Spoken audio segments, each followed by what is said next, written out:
Safety concern ആയിരുന്നു എന്നുണ്ടെങ്കിൽ Yamaha ആദ്യം കൊടുക്കേണ്ടത് ഡ്യുവൽ ചാനൽ ABS ആണ്. ഏത് കമ്പനിയും ആദ്യം കൊടുക്കേണ്ടത് ഡ്യുവൽ ചാനൽ ABS ആണ്. അതാരെങ്കിലും കൊടുക്കുന്നുണ്ടോ? പിന്നെ അതില്ലാണ്ട് ഈ ട്രാക്ഷൻ കൺട്രോൾ ഉണ്ട്, മോഡ് ഉണ്ടെന്ന് പറഞ്ഞിട്ടൊന്നും ഒരു കാര്യമില്ല. ഞാൻ അംഗീകരിക്കാൻ പോകുന്ന പ്രശ്നമില്ല. ഇപ്പം നീ ടോപ്പ് ഗിയറിലാണെങ്കിൽ കൂടി ആ 100 സ്പീഡ്സിൽ നിന്നാണെങ്കിൽ ഇപ്പോൾ ഒരു ട്രക്കിനെയോ കാറിനെയോ ഓവർടേക്ക് ചെയ്യണം. നീ ഒന്ന് ഓപ്പൺ ചെയ്ത് കഴിഞ്ഞാൽ ആ ഒരു 7000 RPM വണ്ടി നന്നായിട്ട് പുള്ളി ചെയ്യും. പഴം ടയറുകളാണ്. ലൈഫ് കിട്ടും, നല്ലപോലെ ലൈഫ് കിട്ടും, നല്ല ലൈഫ് കിട്ടും. പക്ഷേ ഗ്രിപ്പ് പ്രതീക്ഷിക്കല്ലേ. ഇത് ഹീറ്റിംഗ് KTM ആണ് ഹീറ്റിംഗ് കൂടുതലുള്ളത്. ഇത് കുറച്ചും കൂടെ ശാന്തനാണ്. ഇത് അങ്ങനെ ഫാൻ ഓണായി ഞാൻ ഇതുവരെ കേട്ടിട്ടില്ല. അത്യാവശ്യം നല്ല കൂൾ ടെമ്പറേച്ചർ കൺട്രോൾഡ് ആയിട്ട് നിർത്താൻ പറ്റും. ജിക്സറുമായിട്ടൊക്കെ ഹീറ്റിംഗ് കമ്പയർ ചെയ്താലോ? ജിക്സറുമായിട്ട് കമ്പയർ ചെയ്യുമ്പോൾ ജിക്സറും ഒരുപോലൊക്കെ തന്നെയാണ്. അല്ലല്ല, ഒരിക്കലും അല്ല. അത് സമാധാനപ്രിയൻ. നീ അതിനെ സമാധാനമായിട്ട് ഓടിക്കുമ്പോൾ മാത്രം. അതിന്റെ പേരിൽ RS എന്നോ റേസ് സ്പോർട്സ് എന്നോ അല്ലെങ്കിൽ റേസ് എന്നൊന്നും ഇല്ലെങ്കിൽ ആ വണ്ടി ഒരു പഴം വണ്ടിയാണെന്ന് വിചാരിക്കില്ല. അതൊക്കെ കണ്ടുകൊണ്ട് വണ്ടി വാങ്ങിക്കുന്നവനാണെങ്കിൽ നീ പോയി വാങ്ങിച്ചോന്നേ ഞാൻ പറയത്തുള്ളൂ. നീ ഈ വീഡിയോ കാണണ്ട. ഈ വീഡിയോ എന്നല്ല, നീ ഒരു വീഡിയോ കണ്ടിട്ട് കാര്യമില്ല. എനിക്കൊരു കൊച്ചുണ്ടാവാണെന്നുണ്ടെങ്കിൽ ഞാൻ ഒരിക്കലും ആ പ്രായത്തിൽ അങ്ങനെ ഒരു ബൈക്ക് എടുത്ത് കൊടുക്കാൻ പോകുന്നില്ല. എനിക്ക് ഉറപ്പാ, കൊടുത്ത അവൻ പടവാ. നമുക്ക് കിട്ടിയിരുന്നുള്ള അവസ്ഥ ഒന്ന് ആലോചിച്ച് നോക്കി. ആ പ്രായത്തിൽ അത്രയും പവർഫുൾ, ആ പ്രായത്തിൽ പവർഫുൾ വണ്ടി എന്നല്ല, ആ പ്രായത്തിൽ പൈസ കൂടുതൽ കൈ കിട്ടിയാലും വിഷയമാണ്. ആ പ്രായത്തിൽ അനാവശ്യമായിട്ടുള്ള ഫ്രീഡം കൂടുതൽ കിട്ടിയാലും വിഷയമാണ്. കാരണം ആ പ്രായത്തിൽ നിനക്ക് എന്തും ചെയ്യാമെന്നുള്ളൊരു തോന്നലുണ്ടെന്ന്. പിന്നെ എന്തും ചെയ്യുന്നതിന്റെ ഭവിഷ്യത്ത് അതറിയത്തില്ല. So legendary OG Pulsar RS 200 ഇതിപ്പോൾ ജീവനോടുണ്ടോ എന്ന് ആലോചിക്കുന്നവരുണ്ടാവും. ജീവനോടെ ഉണ്ട്, വിറ്റും പോകുന്നുണ്ട്. അതാണ് വിറ്റ് പോകുന്നുണ്ട്. അത് എനിക്ക് സർപ്രൈസിങ് ആയിരുന്നു. നമ്മൾ വെറുതെ ചോദിച്ചാണ് ഇതൊക്കെ പോകുന്നുണ്ടോ ഇപ്പോൾ എന്ന് ഡീലറിനോട് ചോദിച്ചാൽ ഡീലർ പറഞ്ഞാൽ അവർ അത്ഭുതപ്പെട്ടു. പിന്നെ പോകുന്നുണ്ടെന്ന്.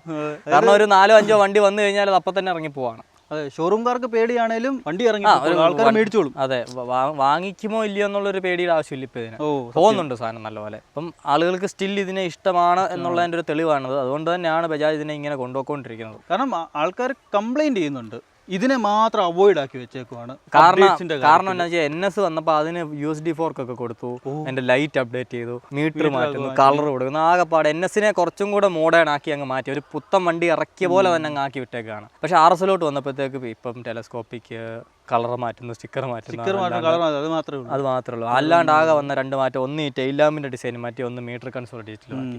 ആ മീറ്റർ കൺസോളിന്റെ ഒരു അനാവശ്യ മാറ്റമായിരുന്നു. മീറ്റർ കൺസോൾ എനിക്ക് പഴയതായിരുന്നു എല്ലാവർക്കും താല്പര്യം. എനിക്കും അത് തന്നെയാണ് താല്പര്യം. പക്ഷെ എന്ത് ചെയ്യാൻ പറ്റും, അത് കാലം ഈ ഒരു വണ്ടിക്ക് ചേരുന്ന മീറ്റർ കൺസോൾ ആയിരുന്നു. അതെ, കാലം ആവശ്യപ്പെട്ടു, ബജാജ് അങ്ങ് കൊടുത്തു, അത്രേ ഉള്ളൂ. ഇനി അതിൻ്റെ ഒരു കുറവിന് വണ്ടി വിൽക്കണ്ടല്ലോ എന്ന് വിചാരിച്ചിട്ട് അങ്ങ് വെച്ചൊരു സാധനമാണ്. പക്ഷേ ഈ ടെയിൽ എനിക്ക് കുറച്ചുകൂടി ഇഷ്ടപ്പെട്ടു പഴയതിനേക്കാളും. കാരണം ഇത് കുറച്ചും കൂടെ കോമ്പാക്റ്റ് ആണ്. അതുപോലെ നല്ല ബിൽഡ് ക്വാളിറ്റി ഫീൽ ചെയ്യുന്നുണ്ട്.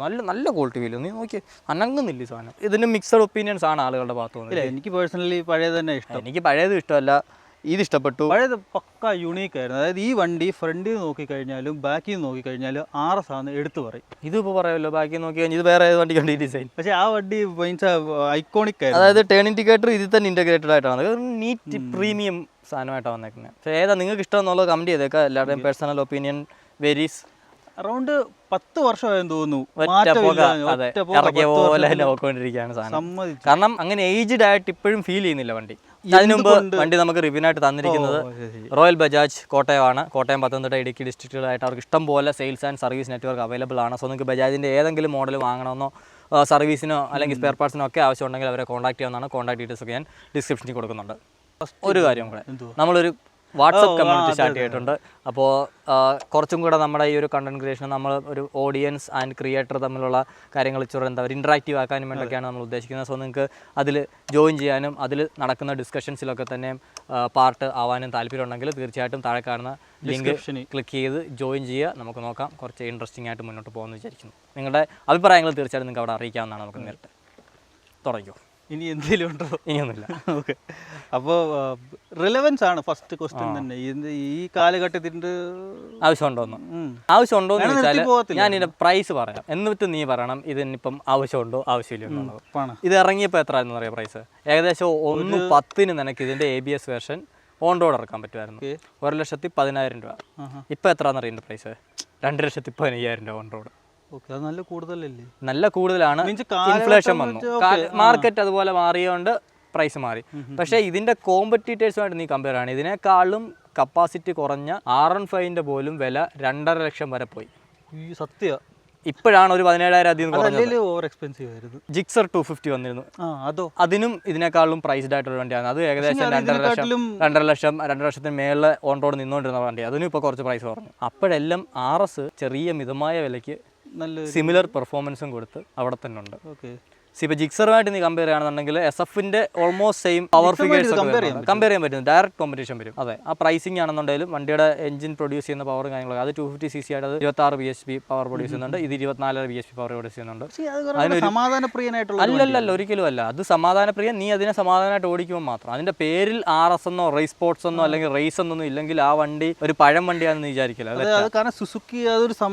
അത് നല്ല പെർഫോമൻസ് ഉള്ള ഒരു വണ്ടിയാണ്. നല്ല പെർഫോമൻസ് ഉള്ള വണ്ടിയാണ്. RS-ന് അത് പേരിൽ തന്നെ അത് ക്യാരി ഫോർവേഡ് ചെയ്യുന്നുണ്ടേ ഉള്ളൂ.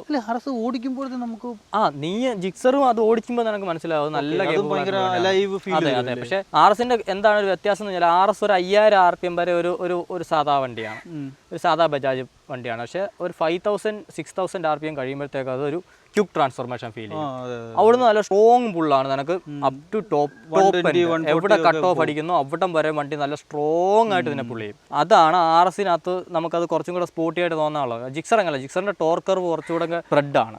അത് എല്ലാ RPM റേഞ്ചിലും നിനക്ക് നല്ല ടോർക്ക് ഒരു പുഷ് തരാന്നുള്ള രീതിക്കാണ് അതിൻ്റെ കിടക്കുന്നത്. ഇതിനങ്ങനല്ല. ഇതിന് താഴോട്ട് വലിയ ടോർക്കോ പവറോ ഇല്ല. എന്നാൽ ആ mid RPM to top end RPM ആണ് ഇതിൻ്റെ പവർ കോൺസെൻട്രേറ്റ് ചെയ്തേക്കുന്നത്. അപ്പോൾ നമുക്ക് സൗണ്ടിലുള്ള ചേഞ്ച്, വണ്ടിയുടെ ബിഹേവിയറുള്ള ചേഞ്ച്, പവർ ഡെലിവറിയുള്ള ചേഞ്ച് എല്ലാം വ്യത്യാസം വരുന്നതുകൊണ്ട് ഇത് കുറച്ചും കൂടെ സ്പോർട്ടി ആയിട്ട് ഫീൽ ചെയ്യും. അതേ ഉള്ളൂ വ്യത്യാസം. എന്നാൽ എഞ്ചിൻ വൈസ് നോക്കുകയാണെങ്കിൽ തനി NS സിമിലർ എഞ്ചിനാണ്, ഒരു വ്യത്യാസം വരുത്തിയിട്ടില്ല. രണ്ട് സെയിം സാധനം തന്നെയാണ്. ഇത് കുറച്ചും കൂടെ ഒരു സ്പോർട്സ് ടൂറിംഗ് സീറ്റിംഗ് പോസ്റ്റർ വരുന്നുണ്ടെന്നുള്ളതേ ഉള്ളൂ. കാരണം ഇത് വണ്ടിയുടെ മുകളിലിരിക്കുന്ന ഒരു ഫീൽ വരും. NS ആണെങ്കിൽ ഈ വണ്ടിയുടെ അകത്തിരിക്കുന്ന പോലെ ഒരു ഫീൽ വരും. കുറച്ചും കൂടെ അത്രേ ഉള്ളൂ വ്യത്യാസം. കൺട്രോളിംഗ് ഒക്കെ അപ്പോൾ എങ്ങനെ? നല്ല ഹാൻഡ്ലിംഗ് ആണ്, അടിപൊളി ഹാൻഡ്ലിംഗ് ആണ്. കമ്പയർ ചെയ്യുമ്പോൾ NS ആയിട്ട് കമ്പയർ ചെയ്യുമ്പോൾ എനിക്ക് ഇതാണ് കുറച്ച് ബെറ്റർ ആയിട്ട് ഫീൽ ചെയ്തത്. NS അല്ലേ കുറച്ചും കൂടെ? ഇല്ല എനിക്ക് എനിക്ക് RS കുറച്ചും കൂടെ കമ്മിറ്റഡ് ആയിട്ട് NS ആണ് കുറച്ചും കൂടെ നൈസ് ആയിട്ട് തോന്നിയത്. ഫ്ലിക്കബിലിറ്റി കാര്യങ്ങളെല്ലാവരും ആ ഒരു ഇരിപ്പും എല്ലാം കൂടെ ഒന്ന് അഗ്രസീവായിട്ട് ഇരുന്ന് കഴിഞ്ഞാൽ ഇതിലും അഗ്രസീവായിട്ടിരുന്ന വിഷയമാണ്. നീ ടക്കിൻ ചെയ്തിരുന്ന നിനക്ക് കുറെ കൂടെ ബെറ്റർ ആണ് അതിനേക്കാളും. NS-ന് നിനക്ക് അങ്ങനെ പോലും ആ ഒരു പ്രോപ്പർ ടക്കിൻ പോസ്റ്റർ എടുത്തില്ല. ഇതിന് കുറച്ചും കൂടെ പ്രോപ്പർ ടക്കിൻ പോസ്റ്റർ ഒരു പ്രോപ്പർ റേസ് ബൈക്ക് പോലുള്ള ഒരു ഫീൽ നിനക്ക് ഇതിന് കിട്ടും. പിന്നെ പെരിമീറ്റർ ഫ്രെയിം അത്യാവശ്യം നല്ല ഫീഡ്ബാക്ക് തരുന്ന സാധനമാണ്. അത് സ്ട്രെയിറ്റ് ലൈൻ ആയിക്കോട്ടെ, കോർണർ ആയിക്കോട്ടെ, ബ്രേക്കിംഗ് ആയിക്കോട്ടെ, എക്സ്ട്രാ ആയിക്കോട്ടെ, നല്ല പോസിറ്റീവ് ഫീഡ്ബാക്ക് ആണ് ആ ഒരു ഷാസിയുടെ ഭാഗത്ത് നിന്ന്. കോർണർ ചെയ്യാം, സുഖമായിട്ട് കോർണർ ചെയ്യാം, പിന്നെ അടിപൊളിയായിട്ട് കോർണർ ചെയ്യാം. എന്ന് പറഞ്ഞാൽ നിനക്കിപ്പം ഇതിന്റെ RC200 ആയിട്ട് കമ്പയർ ചെയ്യുമ്പോൾ അത് ചെയ്യുന്ന അത്രയും അഗ്രഷനോടെ അത്രയും പെർഫെക്ഷൻ ചെയ്യാൻ പറ്റില്ല. RC200 കമ്പാരിസൺ വരും. പിന്നെ ഡയറക്റ്റ് ഇല്ലയോ. പക്ഷേ ഓൾവേസ് RS ആണ് കോമ്പറ്റീഷൻ നിൽക്കുന്നത്. ഇല്ല, പെർഫോമൻസിൽ പവർ വൈസ് ആണെങ്കിലും എല്ലാം സെയിം ആണ്. വില മാത്രമേ RC-ക്ക് കൂടുതൽ. അതിനകത്ത് കമ്പൗണ്ടറി അതെ, USD ഫോർക്ക് ഉണ്ട്, മറ്റേ മോഡൽ എല്ലാം ഉണ്ട്. Yes, obviously. അപ്പോൾ അതല്ലേ. പക്ഷേ നീ ഒരു 200cc വരുന്ന 2 വണ്ടികൾ, ഫുള്ളി ഫെയർഡ് വണ്ടികൾ, അപ്പോൾ അവിടെ സെയിം ആണ് രണ്ടും, കമ്പയർ ചെയ്യപ്പെടും. പക്ഷെ ആളുകൾ എന്തുകൊണ്ട് RC ഡിച്ച് ചെയ്യുന്നു പറഞ്ഞാൽ അത് ഭയങ്കര പ്രൈസാണ്. ആ പ്രൈസിന് നിനക്ക് സിമിലർ പെർഫോമൻസ് ഈ സാധനത്തിൽ കിട്ടുന്നു. എക്യുപ്മെന്റ്സ് കുറവായിരിക്കും ചിലപ്പോൾ, പക്ഷേ you are getting the same performance. RC-യെക്കാളും ടോപ്പ് സ്പീഡ് വണ്ടിക്ക് പോകും. RC 140 കൊണ്ടൊക്കെ അതിൻ്റെ ഗ്യാസ് തരും. RS അതിലും ഹാർഡ് പുൾ ചെയ്യും മേളിലോട്ട്. 150, 155 ഒക്കെ പോകുന്ന വീഡിയോസ്. RC പോകത്തില്ല. RC അത്രയും പോകത്തില്ല. RC ലോക്കിൻ്റെതല്ല, അതിൻ്റെ ഗിയറിങ്ങിൻ്റെ ഇതുണ്ട്. അങ്ങനെ സാധാരണ RC ഒക്കെ അല്ലേ അങ്ങനെ പോകേണ്ടത്? RC പോകേണ്ടതാണ്. പക്ഷേ അത് 140 ഒക്കെയാണ് അതിൻ്റെ ഒരു ടോപ്പ് സ്പീഡ് വരുന്നത്. ഇത് ഹീറ്റിംഗ് KTM-നാണ് ഹീറ്റിംഗ് കൂടുതലുള്ളത്. ഇത് കുറച്ചും കൂടെ ശാന്തനാണ്. ഇത് അങ്ങനെ ഫാൻ ഓണായി ഞാൻ ഇതുവരെ കേട്ടിട്ടില്ല.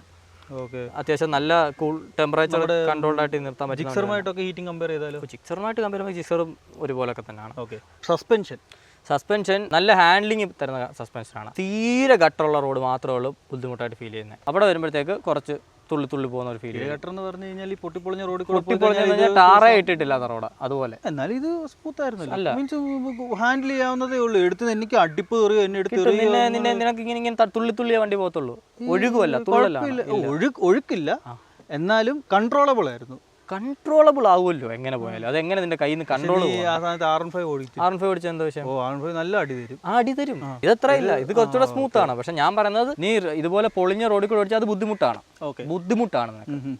സ്മൂത്ത് അല്ല ഈ റോഡൊക്കെ. ഇതിപ്പം നോർമൽ ടാറുള്ള റോഡാണ്, അണ്ടുലേഷൻസ് കൂടുതലുള്ളതാണ്. ഇതിലെ ടാർ ഇടാനുള്ള ഒരു റോഡ് അല്ലെങ്കിൽ പൊട്ടിപ്പൊളിഞ്ഞ നാടൻ വഴികളുണ്ടല്ലോ, കല്ല് മുഴച്ച് നിൽക്കുന്നത്, അതിലൂടെയൊക്കെയാണ് ഒരു കല്ലിൻ്റെ മേളിൽ നിന്ന് ഒരു കല്ലിൻ്റെ മേളിലോട്ടൊക്കെ കയറി പോകുന്ന സമയത്താണെന്നുണ്ടെങ്കിൽ ആ സസ്പെൻഷൻ ഇങ്ങനെ എടുത്തെടുത്തല്ലേ വന്നത്. പ്രത്യേകിച്ച് ഫ്രണ്ട് എടുക്കും, ഫ്രണ്ട് പിന്നെ ആ ഒരു മോശം കിട്ടും. ബാക്ക് കാരണം സ്റ്റെബിലിറ്റിയാണ് ബാക്ക്. നീ സ്പീഡിൽ പോകുമ്പോൾ നിനക്ക് മനസ്സിലാവും ബാക്കിൽ നിന്ന് എന്തോരം ഫീഡ്ബാക്ക്, ആ ബാക്ക് ടയറിൽ നിന്നുള്ള ഫീഡ്ബാക്ക് എന്തോരം നിനക്ക് കിട്ടുന്നുണ്ട്, ഷാസിമായിട്ട് എന്തോരം നീ കമ്മ്യൂണിക്കേറ്റീവായിട്ട് ഫീൽ ചെയ്യുന്നുള്ളത്. അപ്പോൾ നീ സസ്പെൻഷൻ ഒബിയസ്ലി അവിടെ പില്ലാണ് ഇരുത്തിയാലും കഥ വലിയ വ്യത്യാസമൊന്നും പോകുന്നില്ല. നീയും ബില്ലിനൂടെ തുള്ളും, അത്രേ ഉള്ളൂ. അല്ലാതെ അവിടെ ഒരു സസ്പെൻഷൻ ഒന്നും നിന്നെ ഫോർഗീവ് ചെയ്യാൻ പോകുന്നില്ല. ബാക്ക് സസ്പെൻഷൻ ഫ്രണ്ടിനേക്കാളും ഒരു പൊടിയും കൂടെ സ്റ്റിഫാണ്, അത്രേ ഉള്ളൂ. പക്ഷേ നമ്മുടെ ഇന്ത്യൻ റോഡുകൾക്ക് ഒരുമാതിരിപ്പെട്ട 80% ഓഫ് ഇന്ത്യൻ റോഡുകൾക്ക് നിനക്ക് വലിയ ബുദ്ധിമുട്ടില്ലാണ്ട് ഓടിച്ചുകൊണ്ട് പോകാൻ പറ്റുന്ന വണ്ടിയാണ്. ബ്രേക്സ് ആണെന്നെങ്കിലും ഈ പറഞ്ഞാൽ ഇപ്പം ബൈബറി, പണ്ടത്തെ ബൈബറി മാറിയപ്പോൾ ഗ്രമിക്കുക വരുന്നത് മോശം എന്ന് പറയാൻ പറ്റില്ല. അതും ഒരു അഫോർഡബിൾ ഓപ്ഷൻ ആയിരുന്നു, ഇതും ഒരു അഫോർഡബിൾ ഓപ്ഷനാണ്. ബൈബറി അഫോർഡബിൾ ഓപ്ഷൻ. ബൈബ്രംബോ എന്ന് പേരുണ്ട്, പക്ഷെ അത് നല്ല ചീപ്പായിട്ട് ഉണ്ടാക്കാൻ വേണ്ടിയുള്ള ഒരു സാധനമാണ്, പേര് മാത്രമേ ഉള്ളൂ. അപ്പോൾ ഗ്രമിക്കയുടെ എങ്ങനെയുണ്ട്? കാരണം നീ ബൈബ്രിയും യൂസ് ചെയ്തിട്ടുണ്ട്, നീ ഗ്രമിക്കയും യൂസ് ചെയ്തിട്ടുണ്ട്. അപ്പോൾ ഓൾമോസ്റ്റ് സിമിലർ ഫീൽ ഒക്കെ തന്നെയാണ് വരുന്നത്. ഈ വണ്ടിക്ക് ഓക്കെയാണ്. ഇതിനകത്ത് അതുപോലെ ആ ബ്രേക്ക് വെച്ച് മോശം, ഭയങ്കര മോശം ബ്രേക്കിംഗ് ആയി. ഇങ്ങനൊന്നുമില്ല. NS400 കാര്യത്തിൽ വിഷയം എന്താണെന്ന് വെച്ചാൽ അവന്മാർ ആദ്യം ഓർഗാനിക് പാഡാണ് കൊടുത്തത്. നീ 400cc ഉള്ള ഒരു മോട്ടോർ സൈക്കിൾ, അത്രയും ക്വിക്കായിട്ട് സ്പീഡ് കഴിഞ്ഞ മോട്ടോർ സൈക്കിളിന് ഒരിക്കലും ഓർഗാനിക്കിൽ അത് നിൽക്കത്തില്ല. പ്രത്യേകിച്ച് അത് ഈ പറഞ്ഞ പോലെ നോർമൽ ആക്ച്വൽ കാലിപ്പർ ആയിരുന്നു കൊടുത്തേക്കുന്നത്. അപ്പോൾ അത് മാറ്റി സിൻഡേഡ് ഇട്ടപ്പോൾ അത് ഫിക്സ് ആയി.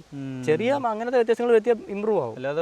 ബ്രേക്കിങ്ങിന് ഇപ്പോൾ മോശമായോണ്ടല്ല, അല്ല ഒരിക്കലും അല്ല. ഇതിപ്പോൾ ഗ്രമിക്ക ഇത് എൻഡൂറൻസ് വാങ്ങിച്ച ഒരു കമ്പനിയാണ് ഗ്രമിക്ക എന്ന് പറയുന്നത്. അപ്പോൾ അതുകൊണ്ട് എൻഡൂറൻസുമായിട്ട് ബജാജിന് നല്ല ടേംസ് ആണ്. എൻഡൂറൻസ് ഭയങ്കര അഫോർഡബിൾ പ്രൈസിംഗിൽ പാർട്സ് ഉണ്ടാക്കുന്ന ഒരു ടീമാണ് ഇന്ത്യയിൽ, ഇന്ത്യൻ മെയ്ഡാണ്. അപ്പോൾ അതുകൊണ്ടാണ് ബജാജ് അത് യൂസ് ചെയ്യുന്നത്. ഇല്ല, വേറെ കണ്ടില്ല. ബാക്ക് ടയർ 130 140 150 വേണമെന്ന് ചോദിക്കാം. അതങ്ങനെയാണ്. ആ 150 എന്നുള്ളൊരു നമ്പർ കാണാൻ ആൾക്കാർക്ക് ഉറങ്ങാൻ പറ്റത്തില്ല. പക്ഷേ ഈ ഒരു വണ്ടിക്ക് 150 സെക്കൻഡ് കൊടുത്താൽ നല്ല ലുക്കാണ്. പക്ഷെ നീ ആലോചിക്കുക 130ക്ക് പകരം 150 ഒരു ചാട്ടം ഞാൻ വണ്ടിയുടെ പ്രൈസിൽ എന്തോരം ഹൈക്ക് വരും എന്നുള്ളത്. അങ്ങനല്ല, അത് അവരെ ചാർജ് ചെയ്യുന്ന പോലെ ഇരിക്കും. അത്യാവശ്യം അതും ഒരു പ്രൈസിനെ പിടിച്ച് നിർത്തുന്നത് ഫാക്ടറാണ്. 150 സെക്ഷൻ ടയറോടൊക്കെ ആയിരിക്കുക എന്നുള്ള സാധനം. പിന്നെ ഹാൻഡ്ലിങ് ഈ വണ്ടിക്ക് ഇതിൽ ഓക്കെയാണ്. ഇതിൻ്റെ പൊട്ടൻഷ്യൽ നീ ഒരു ടയർ സൈസ് മതിയെന്നൂടെ കണ്ടിട്ടാണ് അതൊക്കെ കൊടുക്കുന്നത്. അല്ല, ഈ ടയറിന് ഗ്രിപ്പിങ്ങും കാര്യങ്ങളൊക്കെ എങ്ങനെ? കുഴപ്പമില്ല, ഡീസൻ്റ് ആണ്. ഇത് എക്കണോമിക് ടയറാണ് വരുന്നത്. അല്ല, നമ്മൾ ഈ പറയുമല്ലോ ഇപ്പോൾ ഹൈ സ്പീഡിൽ പോവാണ്, ഒന്നുമില്ല, അതിനെപ്പറ്റി സംസാരിക്കുക വേണ്ട. ഈ വണ്ടി കിട്ടി കഴിയുമ്പോൾ നിനക്ക് വേണമെന്നുണ്ടെങ്കിൽ നീ ഇത് ഓടിച്ച് തീർക്കുക ഈ ടയർ. അല്ലെങ്കിൽ ഇതങ്ങ് മാറ്റിയിട്ട് അപ്പോളോ ആൽഫയോ TVS യൂറോഗ്രിപ്പോ മറ്റേ റേസിൻ്റെ സ്പോർട്സ് റാഡ് അത് ഏതാന്ന് വെച്ചാൽ വാങ്ങിച്ചിട്ട് സിയറ്റോ ഏതാന്ന് വെച്ചാൽ. അതുകൊണ്ട് ഇതിൻ്റെ സ്റ്റോക്കിൻ്റെ അടുത്ത് പറഞ്ഞിട്ട് കാര്യമില്ല. സ്റ്റോക്ക് എല്ലാം ഈ ബഡ്ജറ്റ് റേഞ്ച് വരുന്ന എല്ലാം പഴം ടയറുകളാണ്. ലൈഫ് കിട്ടും, നല്ലപോലെ ലൈഫ് കിട്ടും, നല്ല ലൈഫ് കിട്ടും. പക്ഷേ ഗ്രിപ്പ് പ്രതീക്ഷിക്കല്ലേ. ഫ്രണ്ട് ബ്രേക്ക് തന്നെ നമ്മൾ ഹാർഡായിട്ട് രണ്ടും കൂടെ കിട്ടണേ വേറെ ടയറിന്. നല്ലപോലെ ബ്രേക്ക് ഹാർഡായിട്ട് പിടിച്ച് കഴിഞ്ഞാൽ ABS അപ്പം കിക്കിങ് ആവും. അതിൻ്റെ അർത്ഥം എന്താണ്? ഒന്ന് ABS അതുപോലെ സെൻസിറ്റീവ് കാലിബ്രേഷൻ ആണെന്നാണ്. അതല്ലെങ്കിൽ തന്നെ നമ്മൾ അത് ABS കിക്കിങ് ചെയ്യാത്ത പോലെ ഇത്രയും ഫ്രണ്ട് ലോഡ് ചെയ്ത് പിടിക്കുകയാണെങ്കിൽ കൂടി ടയർ ഗ്രിപ്പില്ല, ലൂസ് ആകുമെന്ന് നമുക്ക് മനസ്സിലാവും. അപ്പോൾ ഇത് dual channel ABS? Dual channel ABS. Safety ഒക്കെ സെറ്റാണ്. ട്രാക്ഷൻ കൺട്രോൾ പരിപാടി ഒന്നുമില്ല അങ്ങനത്തെ. അത് NS മാത്രമേ ശരിക്കും അതിന്റെ ആവശ്യം ഇല്ല. മോഡ്സ്, ഇങ്ങനത്തെ മോഡ്സ്, അതായത് പ്രത്യേകിച്ച് ABS മോഡ്സ് എന്ന് ഒരു കാര്യമില്ല. അത് നിനക്ക് മനസ്സിലാവണേ തന്നെ നിനക്ക് അത്രയും ബ്രേക്ക് യൂസ് ചെയ്തുള്ളൊരു തഴക്കവും പഴക്കവും വേണം. നീ ഇപ്പം വന്നിട്ട് ബാക്ക് ബ്രേക്ക് ആയിരിക്കും വണ്ടി നിർത്താൻ വേണ്ടി എല്ലാവരും ചവിട്ടാൻ പോകുന്നത്.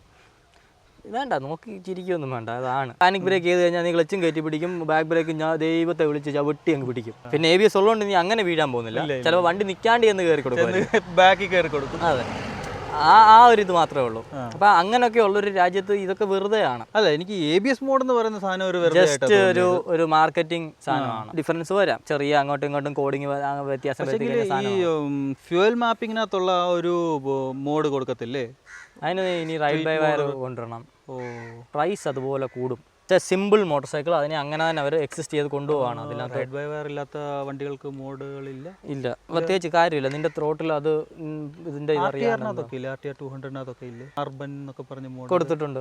അത് റൈഡ് ബൈ വയർ അല്ലല്ലോ. അല്ല, അത് ഒരു പരിധി വരെ നിനക്ക് കേട്ടിട്ടുണ്ടോ അതിനകത്തുണ്ടല്ലോ. അങ്ങനെ ചെയ്യുമ്പോഴത്തേന് ആൾക്കാർ ഫ്യൂവൽ അറ്റ്ലീസ്റ്റ് മൈലേജെങ്കിലും കൂട്ടാൻ പറ്റും. എത്ര കൂട്ടും നീ? 10-5 കൂട്ടിയാൽ മതി. എനിക്ക് മനസ്സിലാവാ. ചെറിയ ഫ്രാക്ഷൻസിന് വേണ്ടിയിട്ടാണ് ഇത്രയും വലിയ കോംപ്ലിക്കേഷൻസ് ഉണ്ടാക്കി വെക്കുന്നത്. ഇല്ല, അത്രയൊക്കെ കൂട്ടിയാലും ആൾക്കാർ ഹാപ്പി അല്ലേ? അവരൊക്കെ സന്തോഷിക്കട്ടെ. എന്ത് സന്തോഷം? എടാ, നീ സ്പോർട്സ് മോഡിലിട്ട് മര്യാദയ്ക്ക് ഓടിച്ചാലും അർബൻ മോഡിലിട്ട് നീ മര്യാദയ്ക്ക് ഓടിച്ചാലും 2-3 കിലോമീറ്റർ കൂടുതൽ നിനക്ക് എവിടെയാണ് ഈ വ്യത്യാസം വരാൻ പോകുന്നത്? എല്ലാവരും അർബൻ മോഡിലിട്ട് ഓടിക്കത്തുള്ളൂ. ഒന്നാമത്തെ കാര്യം, അർബൻ മോഡിലിട്ട് നീ 3ാമത്തെ ഗിയറിൽ പോകേണ്ട സ്പീഡിൽ 4ാമത്തെ ഗിയറിട്ട് ഓടിച്ച് കഴിഞ്ഞാൽ എനിക്ക് എവിടെ നിന്ന് കിട്ടും? പക്ഷേങ്കിൽ ആ മോഡിനോട് എനിക്ക് പ്രത്യേകിച്ച് പ്രശ്നമില്ല. എനിക്ക് ഈ ഒരു ABS മോഡ് എന്ന് പറയുമ്പോൾ അത് എനിക്കൊരു ചുമ്മാ ഉടായ്പ പോലത്തെ എല്ലാം ഉടായ്പ. അത് ഉടായ്പ, ഇത് ഉടായ്പ. ഈ സിംഗിൾ സിലിണ്ടർ വണ്ടിക്കൊന്നും ഇതിന്റെ ഒരു കാര്യമില്ല. അറ്റ്ലീസ്റ്റ് ഒരു 400cc എങ്കിലും വേണം. അതിൽ നിനക്ക് ടോർക്ക് വ്യത്യാസം. 400 നീ അത് അറിയും. അല്ലെങ്കിൽ ഒരു 300 മോട്ടോർ സൈക്കിളിൽ പിന്നെ നീ അത് ഫീൽ ചെയ്യും. ഡ്യൂക്കോ ട്രയംഫോ ഏതാണെങ്കിലും നിനക്ക് അതിൽ അത് മനസ്സിലാവും. പക്ഷേ ഈ ചെറിയ വണ്ടിക്കകത്ത് നിന്റെ ഒരു വെയിറ്റ് ഒരു 60 കിലോ ഉള്ള ഒരുത്തിരുന്നാൽ തന്നെ പ്രത്യേകിച്ചൊന്നുമില്ല. കാരണം ഇപ്പോൾ എഞ്ചിൻ 19 bhp പ്രൊഡ്യൂസ് ചെയ്താലും വീലിൽ നിനക്ക് കിട്ടാൻ പോകുന്ന 15 ആയിരിക്കും. അപ്പോൾ ആ 15 എണ്ണം കൊണ്ട് നീ എന്ത് കാണിക്കുമോ നീ പറയുന്നത്? അതിനകത്ത് R15 കൊടുക്കുന്നതാണ് ഇത്. ആ യമഹയ്ക്കകത്തൊക്കെ കൊടുക്കുന്നതാണ് ഇതിലും. എൻ്റെ പിന്നെ എഫ്സിക്കൊക്കെ കൊണ്ട് ട്രാക്ഷൻ കൺട്രോൾ വെച്ചേക്കത്തി എന്ത് കാര്യം. അത് മണലി വെച്ച് നീ വണ്ടി ബാഗ് കറങ്ങണമെന്ന് പറഞ്ഞ് കൊടുത്താൽ പോലും കറങ്ങത്തില്ല വണ്ടി. അമ്മാരി അണ്ടർപവേഡ് സാധനമാണ്. എന്നിട്ട് പോലും ട്രാക്ഷൻ കൺട്രോൾ. അപ്പോൾ it's A pure marketing gimmick. Safety concern base ചെയ്തിട്ടാണ് കൊടുക്കുന്നത്. ഒരു സേഫ്റ്റി കൺസേണും ഇല്ല. പൈസ മാത്രം അവരുടെ കൺസേൺ. സേഫ്റ്റി കൺസേൺ ആയിരുന്നു എന്നുണ്ടെങ്കിൽ യമഹ ആദ്യം കൊടുക്കേണ്ടത് ഡ്യുവൽ ചാനൽ ABS ആണ്. ഏത് കമ്പനിയും ആദ്യം കൊടുക്കേണ്ടത് ഡ്യുവൽ ചാനൽ ABS ആണ്. അതാരെങ്കിലും കൊടുക്കുന്നുണ്ടോ? പിന്നെ അതില്ലാണ്ട് ഈ ട്രാക്ഷൻ കൺട്രോൾ ഉണ്ട്, മോഡ് ഉണ്ടെന്ന് പറഞ്ഞിട്ടൊന്നും ഒരു കാര്യമില്ല. ഞാൻ അംഗീകരിക്കാൻ പോകുന്ന പ്രശ്നമില്ല. ഇല്ല, പക്ഷേ നീ നോക്കിയാൽ മതി, ഓൾമോസ്റ്റ് ഏത് ഇൻഫ്ലുവൻസർ എടുത്ത് നോക്കിക്കഴിഞ്ഞാൽ ട്രാക്ഷൻ കൺട്രോളിന്റെ കാര്യം പറയുമ്പോൾ നമ്മൾ മാത്രം അതെന്തുകൊണ്ടാണ് ഞാൻ ഷോറൂമിൽ വരുമ്പോൾ സാർ ഇതിന്റെ ട്രാക്ഷൻ കൺട്രോൾ ഉണ്ട്, ഇതൊരു പുതിയ ഫീച്ചറാണ് എന്ന് പറയുമ്പോൾ ഇൻഫ്ലുവൻസർ അത് അവന്റെ പ്രശ്നമാണ്. അവന്റെ ഹോംവർക്ക് ചെയ്യാൻ പോകുന്നതുകൊണ്ടാണ്. അവൻ ആ ഷോറൂമിൽ നിന്ന് പറയുന്നവന്റെ കാര്യങ്ങൾ മാത്രം അവൻ അക്സെപ്റ്റ് ചെയ്തിട്ട് വീഡിയോയ്ക്ക് അത് വിളമ്പാദിക്കുന്നതാണ്. ഇതാണ് സേഫ്റ്റി കൺസേൺ ആണ്. അങ്ങനെയാണ് കമ്പനീസ് അതിനെ ബൂസ്റ്റ് ചെയ്യുന്നത്. അത് നിനക്ക് മനസ്സിലാക്കണമെന്നുണ്ടെങ്കിൽ നീ അതിനനുസരിച്ച് ഹോംവർക്ക് ചെയ്തൊരുത്തനായിരിക്കും. നമ്മളെ പറയാറുള്ളൂ അതൊരു തട്ടിപ്പ് അതാണ്. കാരണം അല്ലാണ്ട് പറഞ്ഞാൽ അത് കമ്പനിയെ പ്രീതിപ്പെടുത്താൻ പറ്റത്തില്ല. ഒരു മാനുഫാക്ചർ ഒരു ഇൻഫ്ലുവൻസറിനോട് വന്നു ഇതൊക്കെയാണ് നമ്മുടെ ഫീച്ചർ എന്ന് പറയുമ്പോൾ ഞാൻ പറയാം ഈ ഫീച്ചർ കൊണ്ട് വലിയ ഗുണമൊന്നുമില്ല, എനിക്ക് ഇഷ്ടപ്പെടുമോ? ഇല്ല, അതേ ഉള്ളൂ. അതൊക്കെ കണ്ടുകൊണ്ട് വണ്ടി വാങ്ങിക്കുന്നവനാണെങ്കിൽ നീ പോയി വാങ്ങിച്ചോന്നേ ഞാൻ പറയത്തുള്ളൂ. നീ ഈ വീഡിയോ കാണണ്ട. ഈ വീഡിയോ എന്നല്ല, നീ ഒരു വീഡിയോ കണ്ടിട്ട് കാര്യമില്ല. അപ്പോൾ ഇതിന്റെ ഹൈവേ സ്റ്റെബിലിറ്റിയും പെർഫോമൻസിനെ പറ്റി അങ്ങനെ ചോദിക്കാം. അങ്ങനെ റിലവന്റ് ആയിട്ടുള്ള കാര്യങ്ങൾ ചോദിക്കാം. കാരണം ഇതിന്റെ നീ പറയാം ചോദിച്ചോളാം. ഹൈവേയില് നിനക്ക് നല്ലപോലെ ക്രൂസ് ചെയ്യാൻ പറ്റുന്ന ഒരു വണ്ടിയാണിത്. അതായത് ഈസി നിനക്ക് ഒരു 100 ഓൾ ഡേ ക്രൂസ് ചെയ്യാം. വണ്ടിയുടെ ഭാഗത്തുനിന്ന് നിനക്ക് ഒരു വിധത്തിലുള്ള ബുദ്ധിമുട്ട് ഉണ്ടാക്കാൻ പോകുന്നില്ല. ഇവൻ വിൻബ്ലാസ്റ്റ് ആയിക്കോട്ടെ, നിന്റെ സീറ്റിംഗ് ആയിക്കോട്ടെ, എഞ്ചിൻ ബിഹേവിയർ ആയിക്കോട്ടെ, എല്ലാം സസ്പെൻഷൻ സ്റ്റെബിലിറ്റി എല്ലാം സപ്പോർട്ട് ചെയ്യുന്ന പോലെയാണ്. ഇപ്പം നീ ടോപ്പ് ഗിയറിലാണെങ്കിൽ കൂടി ആ 100 സ്പീഡ്സിൽ നിന്ന് എനിക്കിപ്പോൾ ഒരു ട്രക്കിനെയോ കാറിനെയോ ഓവർടേക്ക് ചെയ്യണം. നീ ഒന്ന് ഓപ്പൺ ചെയ്ത് കഴിഞ്ഞാൽ ആ ഒരു 7000 RPM വണ്ടി നന്നായിട്ട് പുള്ളി ചെയ്യും. അപ്പോൾ ആ ഒരു അതായത് 100 ഈസി പുള്ളി ചെയ്തൊരു 120 130 വരെയൊക്കെ നിന്നെ കൊണ്ടുപോകാൻ വണ്ടി നീ ഒന്ന് റിങ് ചെയ്താൽ അടയ്ക്ക്. അപ്പം അങ്ങനെ നോക്കുമ്പോഴത്തേക്ക് നല്ലൊരു സ്പോർട്സ് ടൂറിംഗ് മോട്ടോർ സൈക്കിളാണ്. ഹൈവേയിൽ അടിപൊളിയാണ്. സിറ്റിനേക്കാൾ ഇത് ഹൈവേയിലായിരിക്കും കുറച്ചും കൂടെ അടിപൊളി. ഈ പറയുന്ന പോലെ 110 130 പോവുകയാണെങ്കിൽ സ്റ്റെബിലിറ്റി ഉണ്ട് വണ്ടിക്ക്. സ്റ്റെബിലിറ്റി ഇഷ്യൂ എന്ന് പറഞ്ഞാൽ ഒരു പെട്ടെന്ന് നീ ഒരു കട്ടിങ് എടുക്കുവോ ഒരു ഹമ്പി ആടുകയോ ഒക്കെ ചെയ്താലേ ഉള്ളൂ ഒരു അൺസെറ്റിലിംഗ് ഫീൽ ചെയ്യുന്നത്. വണ്ടി ഒന്ന് ഒലച്ചിട്ട് തിരിച്ചു വരും. അത് അങ്ങ് സൂപ്പറായിട്ട് ഇങ്ങനെ ചാടി അങ്ങ് പോകുന്നല്ലോ. അത് ചാടിക്കഴിഞ്ഞാൽ വണ്ടിക്ക് ഒരു ഒലച്ചിൽ വരും, എന്നിട്ട് കഴിക്കും. കാറ്റിന്റെ ഒലച്ചിലായിട്ടൊന്നും എനിക്ക് അധികം ഫീൽ ചെയ്തിട്ടില്ല ഇതിൽ. ഹൈവേയിൽ അങ്ങനെയാണ് അതിന്റെ പെർഫോമൻസ്. അത്യാവശ്യം നമുക്ക് നന്നായിട്ട് ലോങ് ഡിസ്റ്റൻസ് ചെയ്യാൻ പറ്റുന്ന ഒരു വണ്ടിയാണ്. ഈ ഒരു ഫുള്ളി ഫെയറിംഗ് വരുന്ന വണ്ടികളിൽ one of the most comfortable bike. അത് ചോദിക്കേണ്ട കാര്യം എന്ന് വെച്ചാൽ NS400 നമ്മൾ ഈ ഒരു ഇഷ്യൂ സിമിലർ ടു NS400 എന്ന് ഞാൻ പറയത്തുള്ളൂ.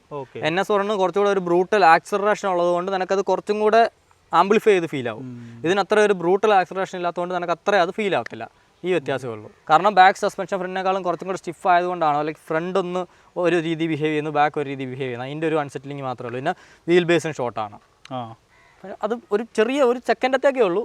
അത് കഴിഞ്ഞൊരു വണ്ടി തിരിച്ച് നിന്റെ കൺട്രോളിൽ തന്നെ വരും. അപ്പോൾ ആ ഒരു സീൻ ഇതിലില്ല. ഇപ്പോൾ പില്ലിനെ വെച്ചൊക്കെ പോവുകയാണെങ്കിൽ ഒരു കുഴപ്പമില്ല. അങ്ങനെയൊന്നും ടെൻഷൻ അടിക്കേണ്ട കാര്യമില്ല. പിന്നെ സിറ്റിക്കകത്താണെങ്കിലും അത്യാവശ്യം നന്നായിട്ട് ഓടിച്ച് നടക്കാൻ പറ്റുന്ന വണ്ടിയാണ്. അങ്ങ് ലോ എൻഡിൽ വലിയ പവറൊന്നും ഇല്ല, എന്നാലും ഉരുട്ടും കൂടെ നടക്കാം. ടേണിംഗ് ഒക്കെ കുഴപ്പമില്ല, അടിപൊളിയില്ല. ഇത് അത്യാവശ്യം നമുക്ക് നല്ല ഒടിവ് കിട്ടുന്നുണ്ട്. ഇങ്ങനെ എനിക്ക് എൻ്റെ റോഡിനേക്കാൾ ഒടിവുണ്ട്. കാരണം ഞാൻ ഈ റോഡിൽ തന്നെ ജസ്റ്റ് ചുമ്മാ ഇങ്ങോട്ട് അങ്ങ് തിരിച്ചപ്പോൾ ഞാനിങ്ങനെ തിരിഞ്ഞു വരും. അതായത് വീൽ ബേസ് ഷോർട്ടാണ് വണ്ടി, ഒരു ഷോർട്ട് ഫീലാണ്. പിന്നെ ഈ ടാങ്ക് കപ്പാസിറ്റി വെച്ചിട്ട് നമുക്ക് എങ്ങനെ ഒരു 350 എത്ര ഉണ്ട്? 12 സെയിം ആണ് NS-ന്റെ. ആ ഒരു ടാങ്ക് റേഞ്ചും കിട്ടുന്നുണ്ട്. കണ്ടപ്പോൾ വലുത് കുറച്ചും കൂടി പുറത്തുള്ള ക്ലാഡിങ്ങിന്റെ ഇല്ല, അത് വേറെ വ്യത്യാസമൊന്നുമില്ല. ഗ്രൗണ്ട് ക്ലിയറൻസും എല്ലാം ഡീസെന്റ് ആണ്. It's A Bajaj products. Indian road height ഉള്ളവർക്കും ഹൈറ്റ് കുറഞ്ഞവർക്കും ഒരു സീൻ. ഹൈറ്റ് ഉള്ളവർക്ക് സീനുണ്ടോ? ഇല്ല, എനിക്ക് ഞാനിപ്പം 180 സെന്റിമീറ്റർ ഉണ്ട്. എനിക്ക് ഒരു കുഴപ്പമൊന്നുമില്ല. ഇല്ല എനിക്ക് അങ്ങനെ സ്പേസ് ഉണ്ട് അവിടെ ആവശ്യത്തിന്.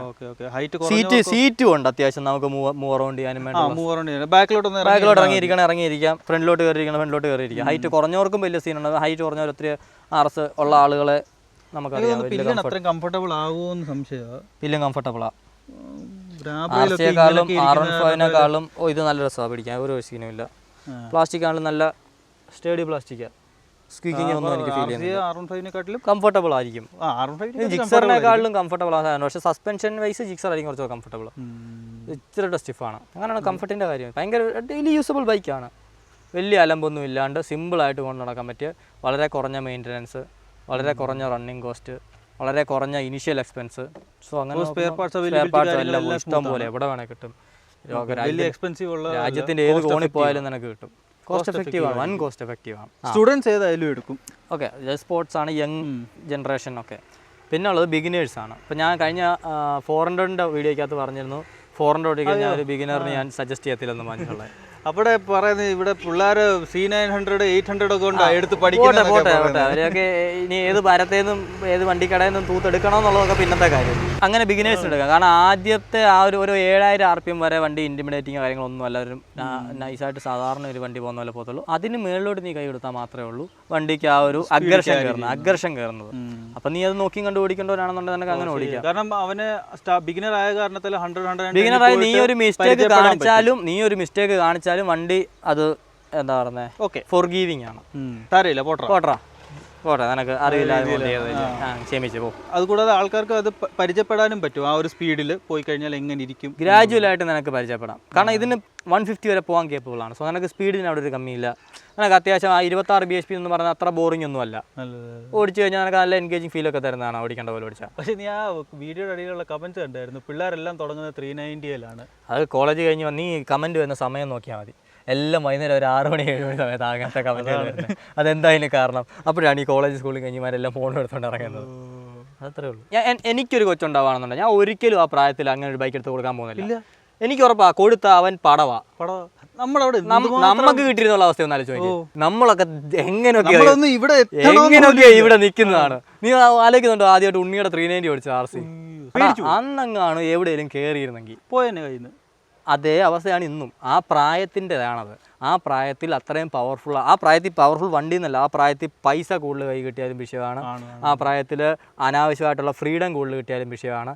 കാരണം ആ പ്രായത്തിൽ നിനക്ക് എന്തും ചെയ്യാമെന്നുള്ളൊരു തോന്നലുണ്ടെന്ന്. പിന്നെ എന്തും ചെയ്യുന്നതിൻ്റെ ഭവിഷ്യത്ത് അറിയത്തില്ല. അതറിയത്തില്ല. അത് മുടിഞ്ഞ ധൈര്യമായിരിക്കും, തിളച്ചങ്ങ് നിൽക്കും. നമ്മുടെ തന്തമാർ നമ്മളോട് പറഞ്ഞിട്ടുള്ള ഈ കാര്യങ്ങളാണ് ഒരു 5 വർഷം മുന്നേ. അന്ന് തന്തമാർ അടിച്ചും ഒതുക്കി നമ്മൾ അടിച്ചൊതുക്കിയത് കൊണ്ട് ഇവിടെ ജീവനോടെ നിൽക്കുന്നു. അല്ലെങ്കിൽ എവിടെ പടവായിട്ടിരിക്കായിരുന്നു മാലയൊക്കെ ഇട്ട്. അതേ അവസ്ഥയാണ്. 650 ഒക്കെ ഞാൻ അങ്ങോട്ട് കയറിയത് 650 പറഞ്ഞൊക്കെ പറയുന്നവന്മാരുണ്ട്.